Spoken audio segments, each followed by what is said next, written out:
Hey everyone, Connie here, and it is October 10th, 2018, and that means it is the 8-year anniversary since My Little Pony Friendship is Magic, the fourth generation of the franchise, began in 2010.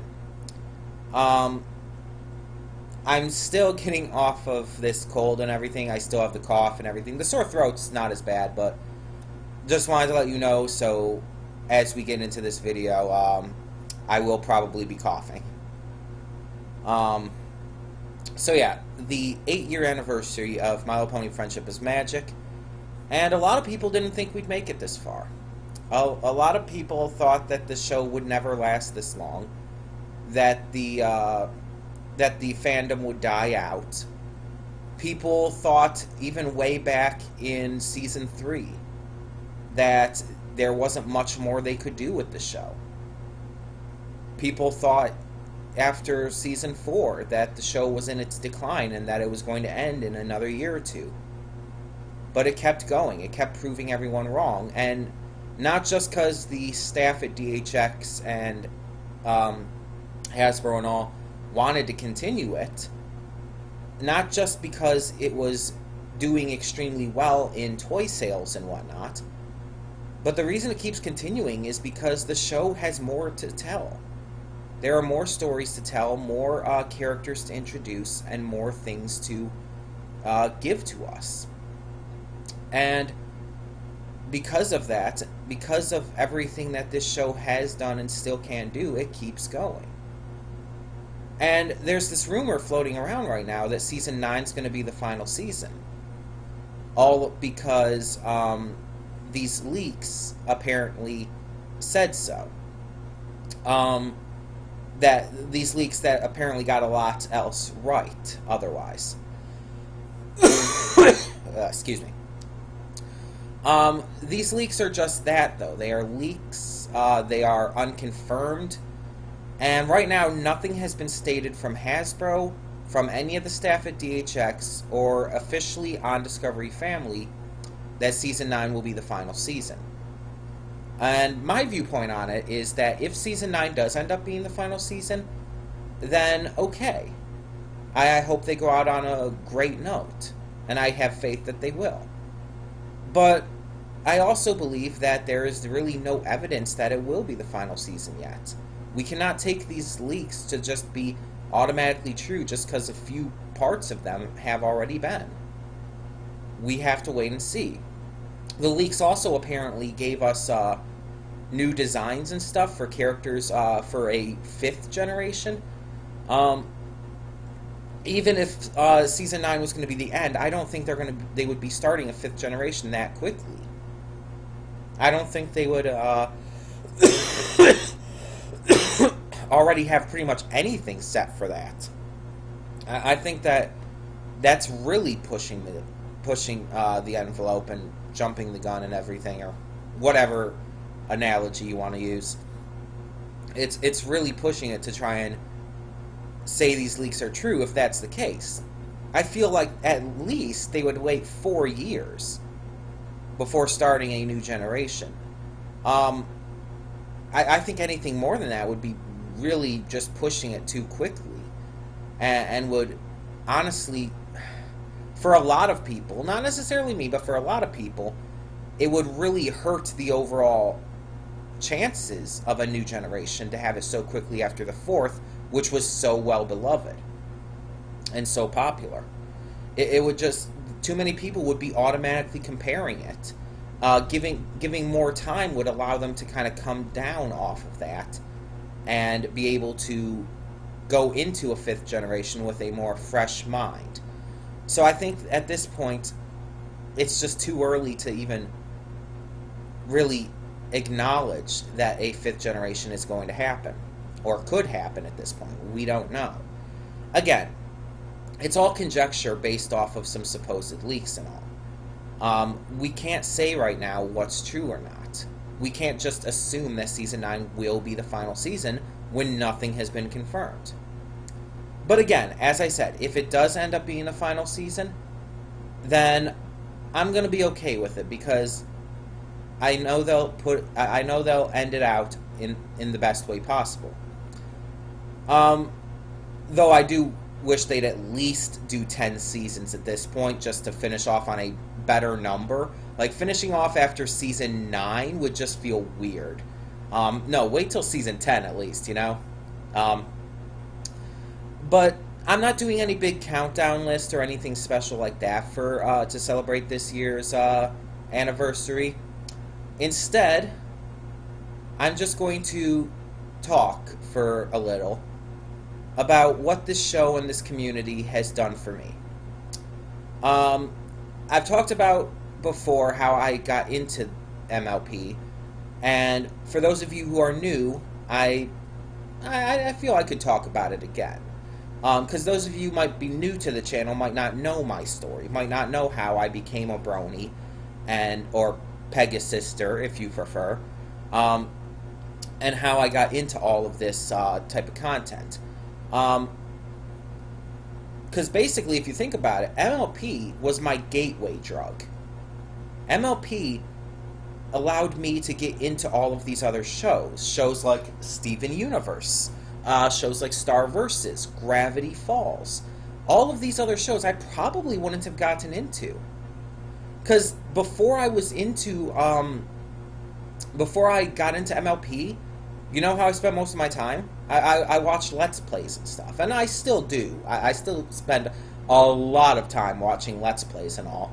I just finished watching a Let's Play to the PS4 Spider-Man game. Amazing game, by the way, but not the point. The point is that before I got into that, I really didn't watch a lot of cartoons or whatnot. I liked animation. I still did like it. I just wasn't as into it. I didn't watch a lot of cartoons all the time. I definitely didn't do it for YouTube. Before that, like, I mean, I watched anime, and I did some anime reviews and stuff on YouTube, some top 10 lists, but that's about it. So my story, for those who don't know, on how I became a member of this community. In 2013, I was in a bad place. There were a lot of issues going on in my life. A lot of things that were causing me a lot of pain, and I was deep in depression. To the point where I was suicidal. And I actually attempted suicide. Not just thought about it, actually attempted it on multiple occasions. And on October 18th, 2013, just a week, basically, after the 3rd anniversary of G4 of MLP, I was going to take my life. I was going to try again, but in a much more clear-cut way that would probably work. I had a knife, a sharp knife, and I was going to slit my throat. You know, something that you most likely wouldn't survive. I had the knife pressed against my throat. I was going to do it. But something I can't fully explain, and I can only I can only say would have to have been like an act of God, is when I had that knife against my throat, I suddenly had this weird feeling in me. This like weird feeling that there was something I needed to do. And it felt like, of all things, I needed to go to YouTube. And I did. I clicked a random video from the homepage. I clicked other videos on the sidebar that were recommended. I watched and watched. Nothing I was really paying attention to. I was basically just like, why am I doing this? What is the point of this? Why do I feel like I need to go here and watch these videos? And eventually, on the sidebar, there's this video I clicked on called Smile HD. And for those of you who have checked out Brony fan community stuff, you might know what Smile HD is. But for those of you who haven't, it's a fan animation that goes along with a fan song, well, a remix of a song from the show. Um, and it's basically one of the characters, Pinkie Pie, this one here, brutally murdering the others. And it's violent, it's bloody and gory, it's disturbing. And when I first watched it that day, like, I knew what MLP was. I even knew what bronies were. But I never really gave it a thought. Like, I didn't hate on it. I just never really gave it a thought. It's like it didn't, like... I didn't care, you could say. But I watched that video, and it's like it kind of caught my attention. Well, all the other videos I had been watching before didn't, and I was just kind of going through the motions because I felt like I needed to or something. This video caught my attention. It's like, wait, what the hell is going on here? Isn't MLP, isn't My Little Pony this silly little girl show? What is this? Then I see on the sidebar, again, where the recommended videos are, it showed a reaction to Smile HD by a guy named Ratchet, or Ratchetness, or whatever you want to call him. And so I checked out that video. And his reaction, his surprise, his shock, his laughter at points, and just the things he said and all got me curious. It's like, wait, there's this grown guy, this grown man, and he's getting really into this. And he seems to know these characters. Like, what's going on? So I see there's other videos on the sidebar of other people's reactions. I checked those out. It's like, what is happening here? Why are all these people having these kind of reactions? Like, what? Why are these grown adult men reacting so strongly to this psychotic bloodbath? Why do they yell out stuff like, no, not Fluttershy? And it's like, I didn't get it. And so it's like, at this point, I'm so intrigued. It's like, okay, I have to see what it is about this show that has these people so interested in it. So I checked out the first episode. And it ended on a cliffhanger. And I'm like, okay, this wasn't terrible. I wouldn't call it amazing, but I should probably see where it goes. So I checked out the second episode. And eventually, I kept watching until I got to the 7th episode, Dragon Shy. And that episode just made me cry.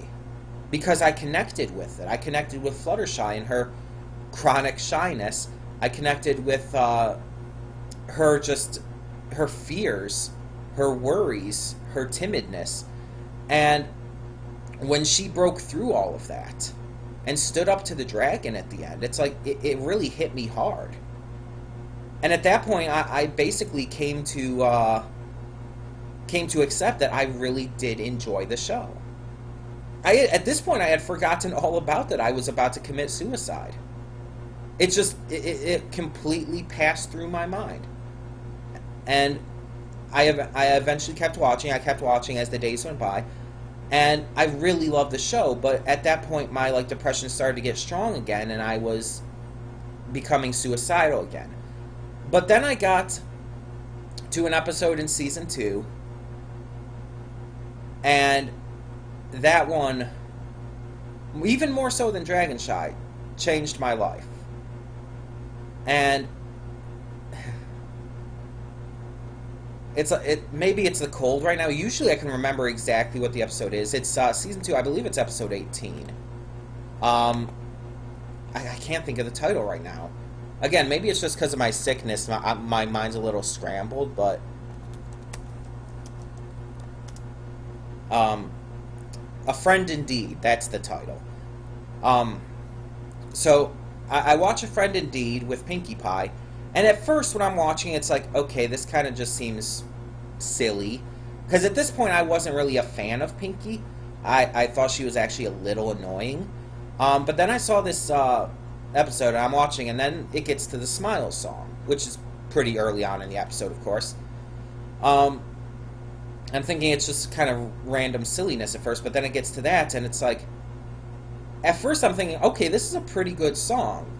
Like, I mean, the show's had some good songs prior to this, like Winter Wrap-Up and all, but I'm thinking, like, this is surprisingly catchy and good, and I'm enjoying this, probably more than I should. And then I continue watching, and then the song gets to this part where it's like it changes. And a lot of songs do this. It changes the tone suddenly to kind of get a point across, and to kind of like show the other side of things. Like the song is very happy and cheerful, and it's just talking about being friends and who Pinky is basically and what her goals in life are. And then it gets to the part and it says like some days can be dark and lonely. And it's like it suddenly just it hit me very hard, very suddenly, because going through depression and suicidal tendencies, it's like I was suffering from those dark and lonely days. And then the part where it says like, but Pinky will be there to show you that it isn't that bad. And it shows Pinky like lifting her kind of depressed self up and out of that depression.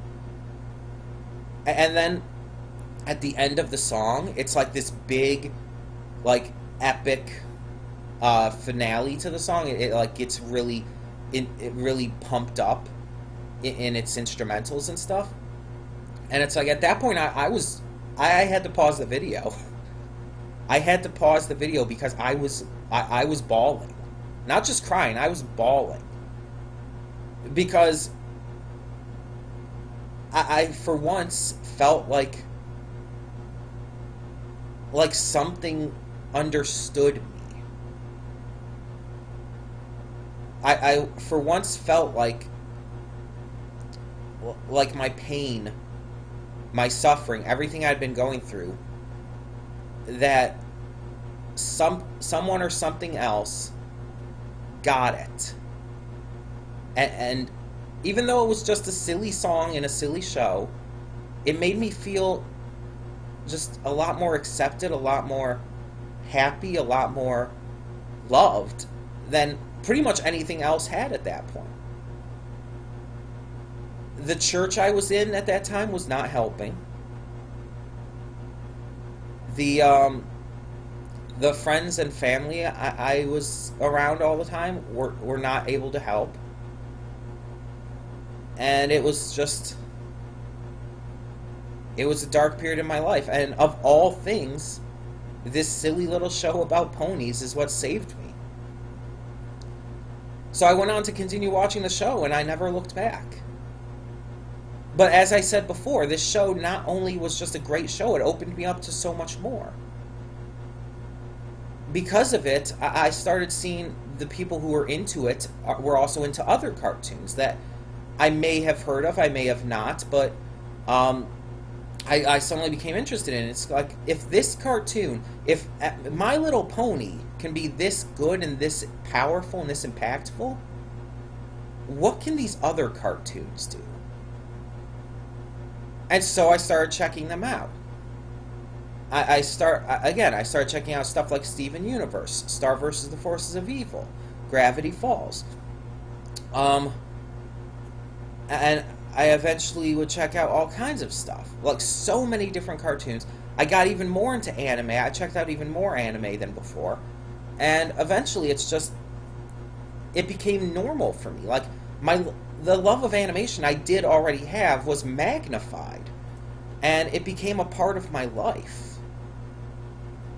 It became like a passion for me. All of these amazing shows. All of these phenomenal lessons and morals and characters and the struggles they go through. It was just so amazing to me. And I couldn't believe it. I mean, why would I believe it?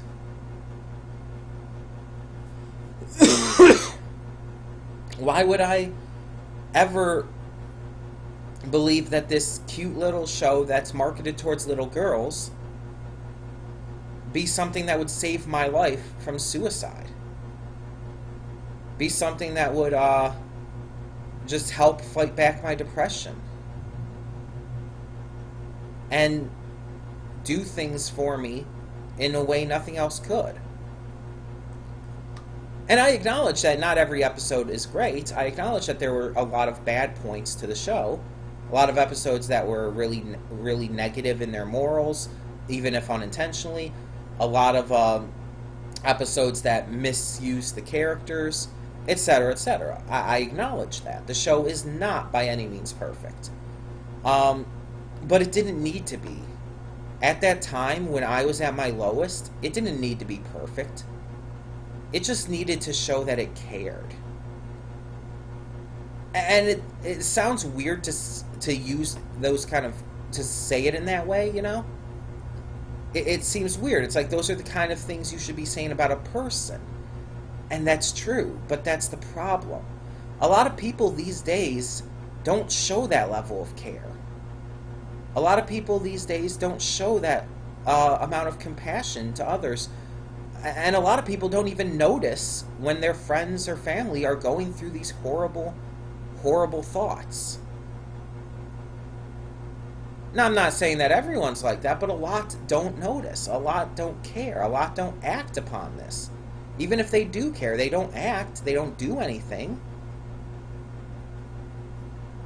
It's sad. It is extremely sad.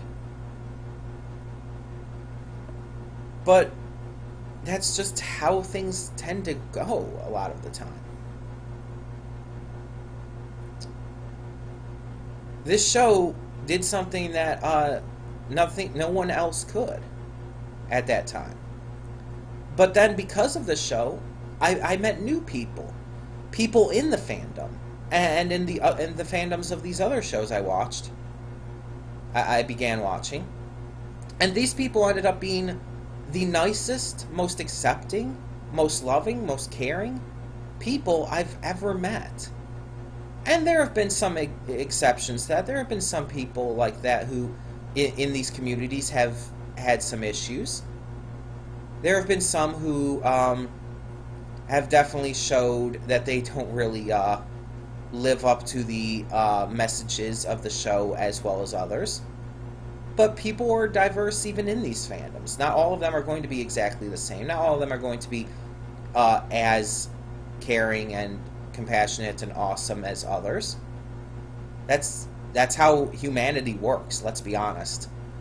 But overall, this fandom, the Brony fandom, has just had much more impact on my life than mostly anything else. The only thing comparable for me with it would be my connection to God, especially lately with my new church. Just how that's all come, again, especially lately with this church being really accepting and loving in the way that other churches just have not been for me.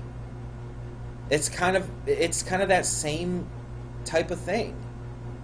Just like with how just people and friends and stuff weren't as accepting and loving and compassionate as I needed them to be in that time. And then the Brony fandom ended up being that for me. It's the same thing with the churches. My old churches just weren't as good as I needed them to be at that time. They weren't showing, honestly, the love of God in a lot of ways. But then this current church I'm at now, it's like night and day, to be honest. But yeah, it's just like, it's so wild to me to think of like that kind of thing, with this kind of comparison with these two things. But the point of all of this is that 8 years ago today, this show started. Lauren Faust created My Little Pony Friendships with Magic, and it first started airing on October 10th, 2010. It's been 8 years. I mean, less for some of us, for myself included. I wasn't there from the very beginning, but a lot of people were. Or at least from very early on. And it's like, if I had found it earlier, maybe I wouldn't have gone through a lot of the pain and suffering I did. But the point is, I did find it. Even if it was at my lowest point, I did find it. And it saved me. and it brought me into so much more. I still do the stuff I did before I found the show. I still watch those Let's Plays from a lot of the same people. But I also discovered new people to watch this kind of content from. If it wasn't for MLP, I don't know if I'd ever have discovered Markiplier. I possibly could have, but I don't know. Because the thing is, I discovered him while looking for MLP content. And I found his Let's Play of this mod for that one horror game. I can't think of what it's called at the moment. SCP Containment Breach. I found his Let's Play to the MLP mod of that. And it's like, because I was looking up MLP stuff on YouTube and I found that. It's like, wait, okay, so this big name Let's Player did something MLP related? And so I checked it out, and he didn't really know about the MLP stuff. But it's like, it was still fun to watch, and it got me into his stuff. And through him, I discovered other Let's Players like Jacksepticeye. And eventually down the road, I discovered other ones like Christopher Odd, Steven Plays, and so many more. I got more into this content than ever before, and it just changed my life, to be honest. Everything, like I do nowadays. I wouldn't be here doing these videos for you guys. Which means I probably would have never discovered shows like Whack Fu or Last Man. There's a lot of anime stuff I would have never seen. There's a lot of friends I would have never made. It's insane. It's completely insane to think about. That I would not be here right now. I would be dead. If it wasn't for this silly little show. A show that was not made for an adult audience. It was made for a young audience, but Lauren Faust, being Lauren Faust, having worked on stuff like Powerpuff Girls, having worked on stuff like Foster's Home for Imaginary Friends, knew how to take a children's show and integrate adult themes, adult messages, adult references and stuff into it, making it feel natural and telling a good story above all else. Again, not every episode was great. There were some episodes, even straight up in season 1, that were terrible. An example, Ghostbusters. That episode was just outright bad in a lot of ways. But, I mean, it did give us Trixie, so I can forgive it a little bit there, because Trixie's awesome. But yeah, it's just, there's a lot of episodes that are terrible, that make me rage when thinking about them again. There are a lot of episodes that I've only seen a handful of times, despite having seen most of the other episodes in the show upwards of hundreds of times. Like, no joke, I can tell you for a fact, I've seen all of the episodes of seasons 1 through 5 hundreds of times each.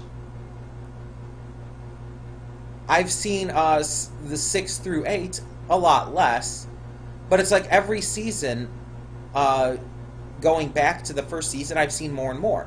I've seen the season 1 episodes probably more than any human has any right to see them.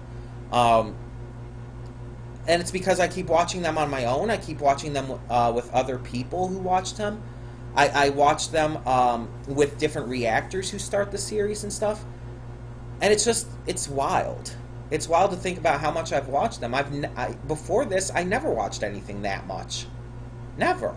I think the most I've ever watched something before that would probably be either Remember the Titans or Space Jam. One of those two movies I would watch all the time because I love those two movies, and I've seen them more than any other movies. And I think I've seen Remember the Titans probably a couple dozen times. Actually, probably around 3 dozen, I'd say. Probably around 3 dozen times. And I've seen Space Jam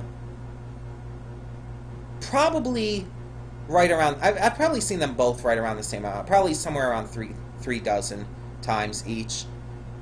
A lot of times, like, I would see them pretty much any time I visited my grandmother, for example. Because she had them. And, I would just... I keep watching them. And even nowadays, I still watch them from now and again. But yeah, it's just like... Then I get to MLP, and it's like, I've watched that so freaking much. Like, even other shows that I admittedly like more than MLP, like Steven Universe or The Legend of Korra, I haven't watched them that much. I've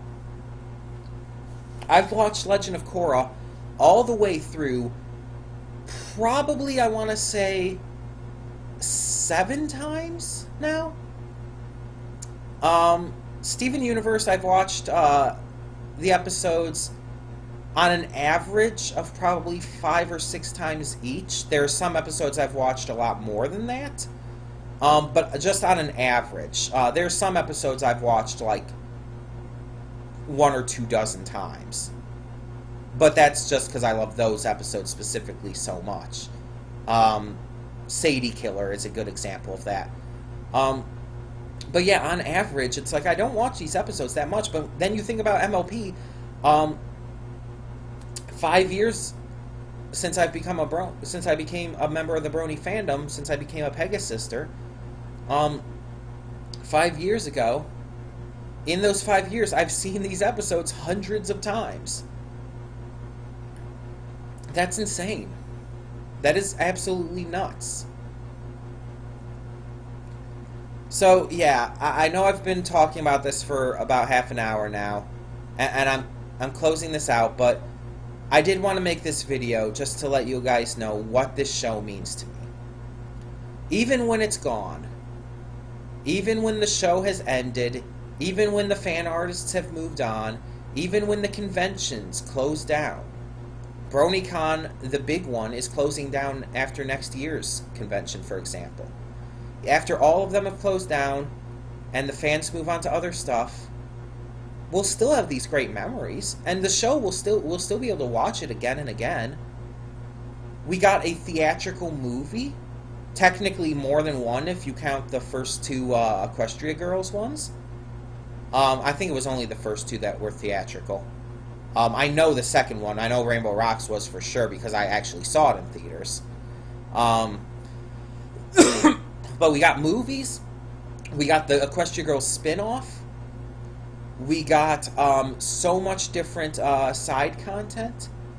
We got awesome fan works. We got so much from this community and from this show. And this fandom has been just explosive. And maybe it hasn't been as large and active as it was in the likes of 2012 and 2013. Sure. But that doesn't mean that it's dying, like a lot of people try to say all the time. The fandom is not by any means dying. It's not growing as much as it could be, but it's not dying. If anything, it's kind of stagnated with very minor growth. But yeah, this show just means so much to me. And no matter what, when it ends, when everything is gone, I'll still remember it fondly because it will have brought me to these other shows. It'll have introduced me to these other shows that I would not have watched otherwise. And so, in a way, its legacy in my life will live on through stuff like Steven Universe, Star Versus, even stuff like Disenchantment, which I'm currently reacting to. Even stuff like that I probably would have never checked out. So, yeah. It's been 8 years since MLP first started. It has been just under 5 years since I joined the fandom and checked out the show and all. And it's been one of the best experiences of my life. And I'm not slowing down even on my love for this. With each season, with each episode, even if the episodes are bad, my love grows. I get new stuff. I recently got a new Sunset Shimmer plush. I continue to watch these shows, these movies, these specials over and over again because I continue to love it. I continue to theorize about what's coming next. And I'll continue to react to the episodes as long as they air.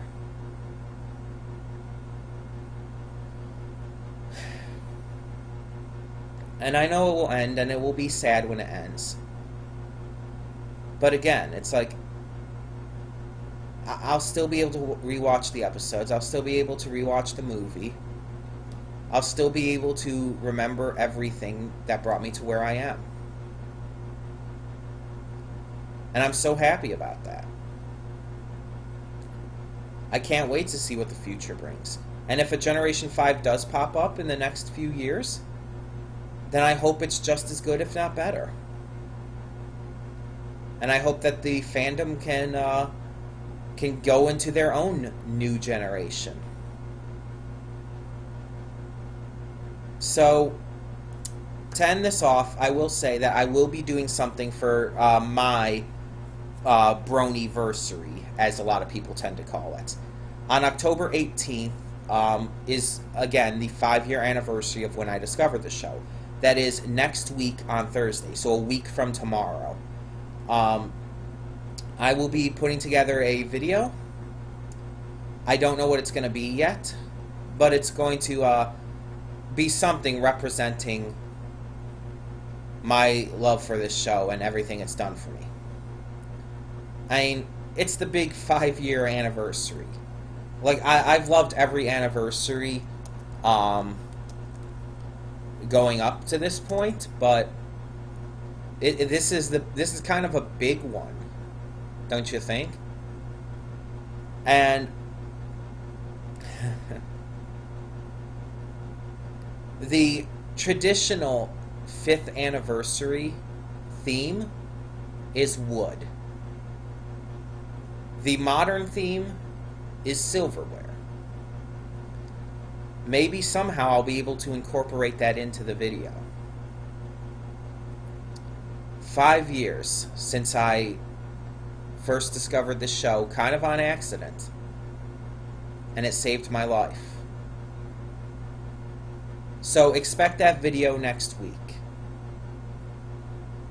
And regarding other stuff coming today, I don't know if I'll be able to get to Steins Gate. Just timing wise more than anything today. I'm feeling fine enough to be able to record it, but time wise, because I have to mow the lawn and do other stuff before I leave for my Wednesday night Bible study. We'll see. Hopefully I'll be able to get to it. Just like last week, I'll be fine to get to Disenchantment tomorrow, though. That should be pretty for sure at this point. If not, I will let you know, though. But either way, thank you for everyone who watched through the whole video. If you just skimmed through, that's fine as well. I mean, it's a long video, so it's almost 40 minutes at this point. And I hope that for those of you who did watch this entire thing, or even just listen to it while doing something else, I hope this helped you understand exactly what this show means to me, what it has done for me, and exactly what I plan to see it as in the future. So thank you so much for tuning in, and for now, I'm Connie, and I'm signing off. See y'all next time.